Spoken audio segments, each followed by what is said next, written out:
aniquilando o papel do legislativo e fazendo remendos que mais atrapalham do que ajudam o processo eleitoral.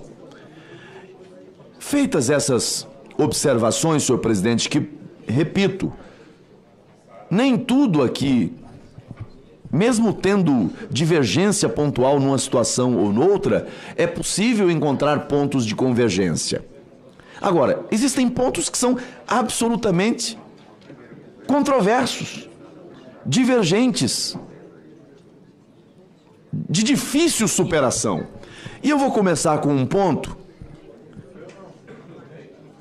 que, para mim, talvez seja um ponto que a gente precisa refletir sobre a índole dessa emenda. O ponto que trata da questão dos policiais.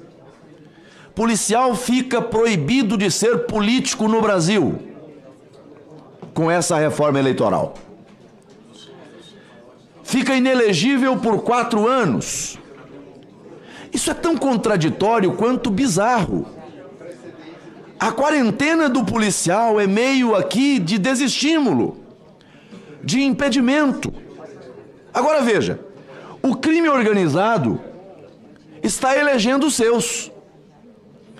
Escalam nomes, definem estratégias, financiam campanhas, fazem até reunião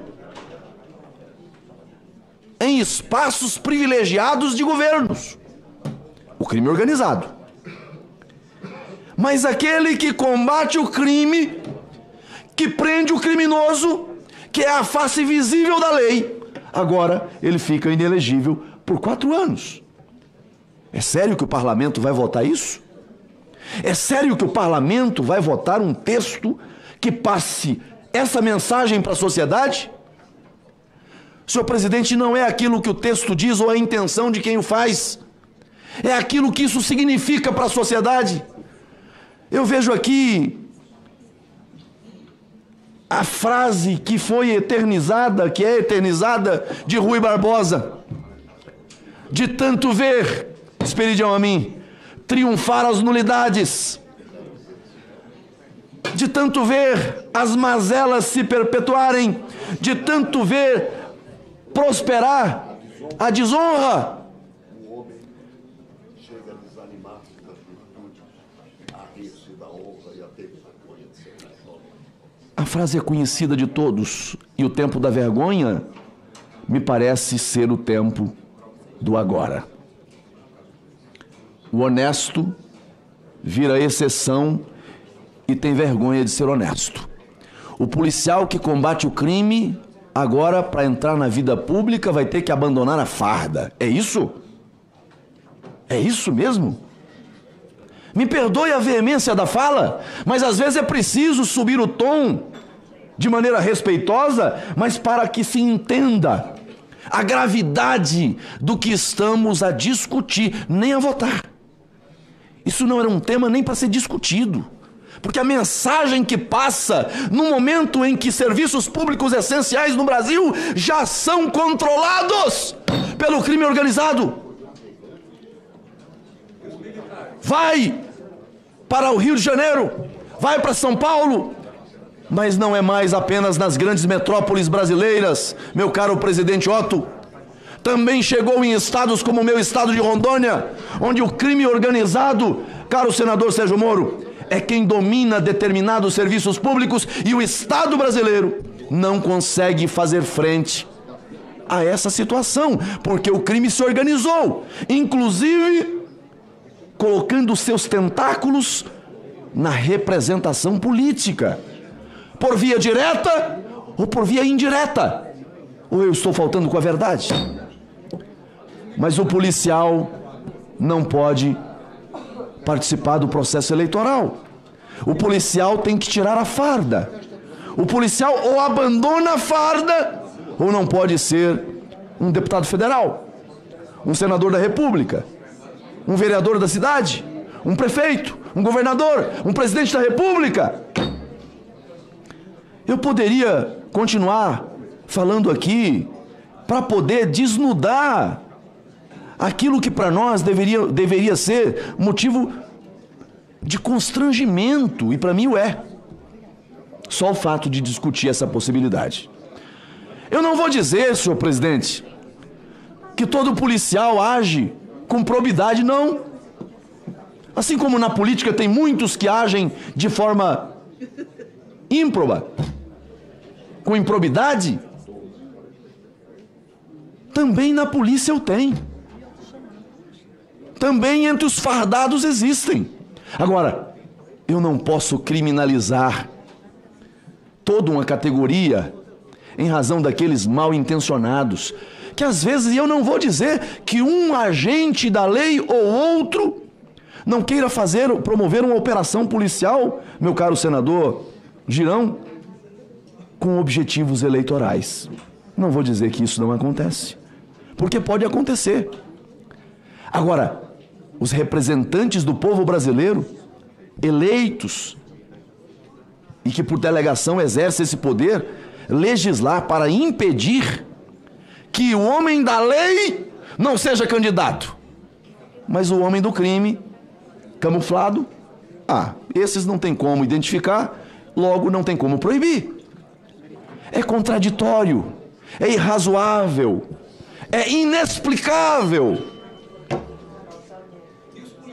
Eu não quero, senhor presidente, fazer aqui, repito, considerações em relação... Eu poderia entrar aqui no mérito, como disse Magno Malta agora há pouco, o médico que tem o bisturi na mão,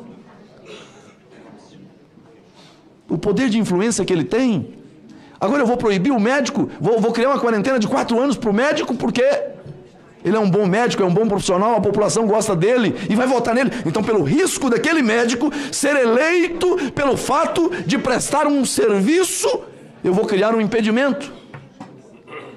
O pastor da igreja, que é uma liderança e que tem público cativo, o padre, a liderança da igreja, que tem público cativo, não, olha, pela liderança que ele exerce, nós vamos criar então aqui um impedimento, uma quarentena de 4 anos. Só depois que deixar a batina ou deixar o altar, por 4 anos, que ele pode ser candidato.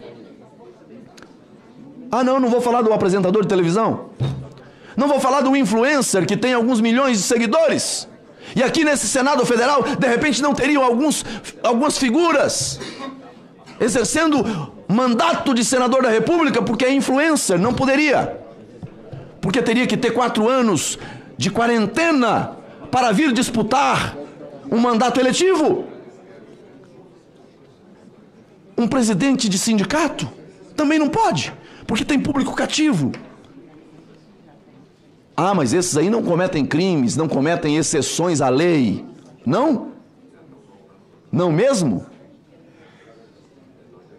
É só olhar para os fatos. Então, não podemos tratar a exceção como regra para estabelecer uma proibição, uma vedação, que é uma vedação, com todo respeito, vergonhosa,